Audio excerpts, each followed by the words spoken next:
How to cut and trim audio in Ocenaudio.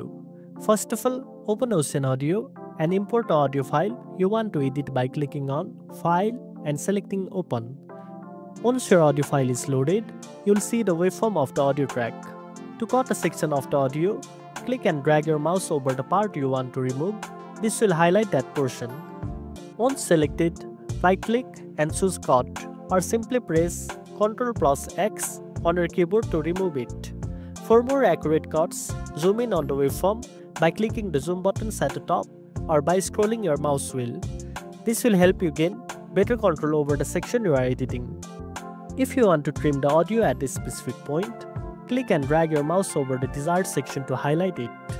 Once selected, right-click and choose Trim, or use the keyboard shortcut Ctrl+T to trim it.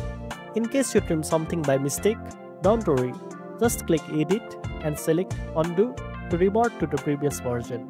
Finally, after finishing your cuts and trims, save your edited file by going to File and selecting Save As. Choose your preferred file format and you are done. And that's it. Now you know how to cut and trim audio in Ocenaudio.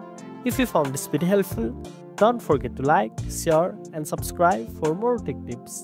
Thanks for watching and I'll see you in the next one.